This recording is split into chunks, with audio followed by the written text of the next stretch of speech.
Assalamualaikum warahmatullahi wabarakatuh. Perkenalkan kami dari kelompok 4 yang beranggotakan saya sendiri Muhammad Faisal dan teman saya Muhammad Ripaldi, Yusuf Behaki, Adi Kurniawan, dan Winnie Meldianti.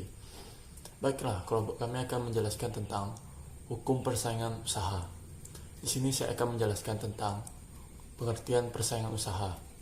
Persaingan adalah usaha dari dua pihak atau lebih.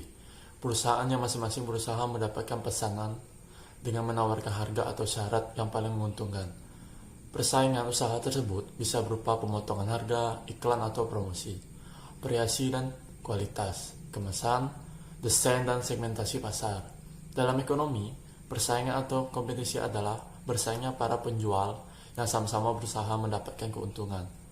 Pangsa pasar dan jumlah penjualan, biasanya para penjual berusaha mengungguli persaingan dengan membedakan harga, produk, distribusi, dan promosi.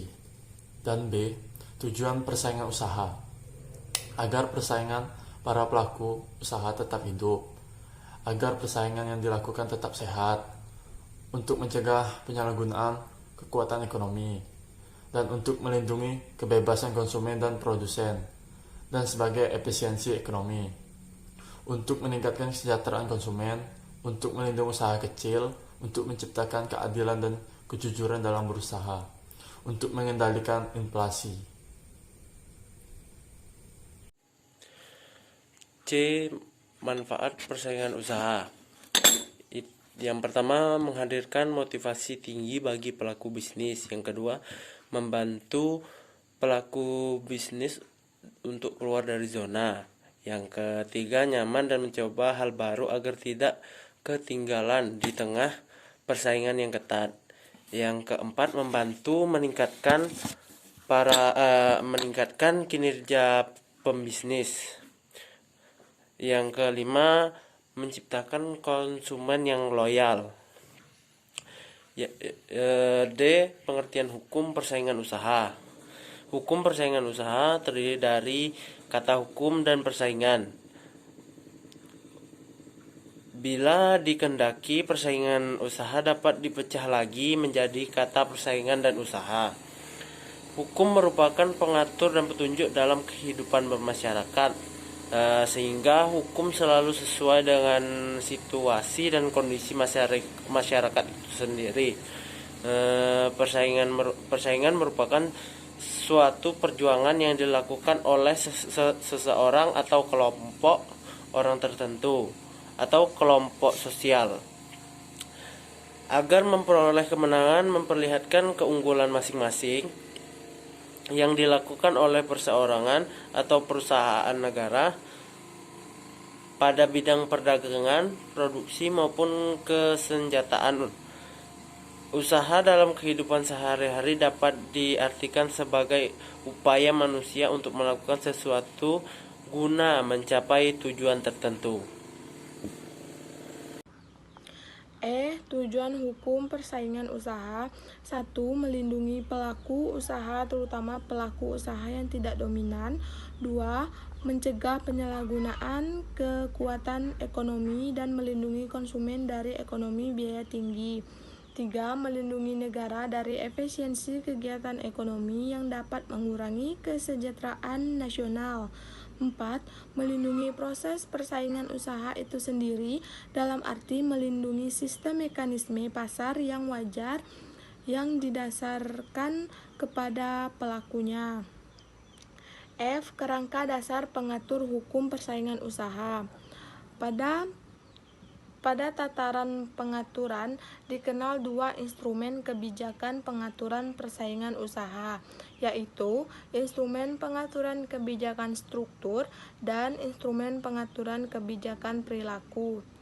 Pengaturan kebijakan struktur menitik beratkan pada pengaturan pangsa pasar atau market share dalam hubungannya dengan konsentrasi industri.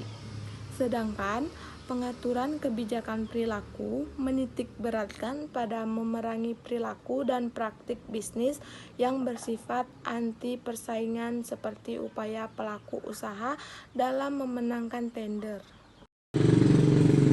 Baiklah, selanjutnya Komisi Komisi Pengawas Persaingan Usaha. KPPU merupakan suatu organ khusus yang mempunyai tugas ganda. Selain menciptakan ketertiban dalam persaingan usaha, juga berperan untuk menciptakan dan memelihara iklim persaingan usaha yang kondusif. Meskipun KPPU mempunyai fungsi penegakan hukum, khususnya hukum persaingan usaha, namun KPPU bukanlah lembaga peradilan khusus persaingan usaha. Dengan demikian, KPPU tidak berwenang menjatuhkan sanksi baik pidana maupun perdata. KPPU memiliki tugas dalam rangka mengawasi dan menegakkan hukum larangan praktik monopoli dan persaingan usaha tidak sehat. Tugas tersebut pun dilaporkan secara berkala kepada Presiden dan Dewan Perwakilan Rakyat. Laporan berkala dilakukan dalam kurun waktu per 4 bulan. Maklum, KPPU berada di bawah langsung atau bertanggung jawab kepada Presiden. KPPU memiliki beberapa fungsi, yakni melakukan pencegahan dan pengawasan terjadinya praktik monopoli atau persaingan usaha tidak sehat. Kemudian melakukan penegakan hukum berupa larangan praktik monopoli atau persaingan usaha. Penilaian atas rencana penggabungan maupun peleburan badan usaha, pengambilan saham, pengambilan aset, atau pembentukan usaha patungan yang dapat mengakibatkan terjadinya praktik monopoli, persaingan usaha yang tidak sehat. G.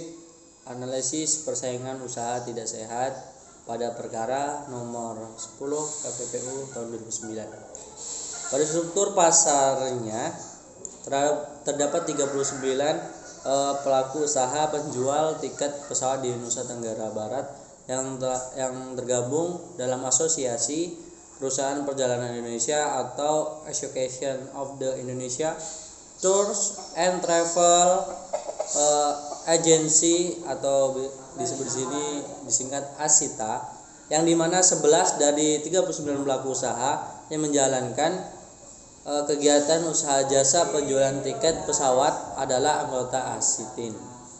ASITIN didirikan pada tahun 2004 oleh para agen penjual tiket pesawat yang berdomisili di Mataram. Anggota ASITIN pada umumnya adalah agen dari maskapai penerbangan seperti Garuda Indonesia, Merpati Nusantara, dan lain sebagainya. Adapun informasi permasalahan yang dibahas dalam ASITIN diantaranya salah satunya A. Penentuan besaran komisi yang diberikan agen kepada subagen atau pihak lain yang disetarakan dengan subagen. Terus yang kedua, keberadaan subagen yang suka menunda pembayaran atau berhutang. Terus yang ketiga, staf agen tiket pesawat yang memiliki kinerja buruk dan suka berpindah atau berpindah-pindah tempat. Terus yang terakhir, yang D, memfasilitasi peningkatan sumber daya manusia melalui bentuk pelatihan. Baiklah, inilah hasil presentasi kelompok kami. Jika ada kesalahan dalam video tersebut, mohon dimaafkan. Sekian, wassalamualaikum warahmatullahi wabarakatuh.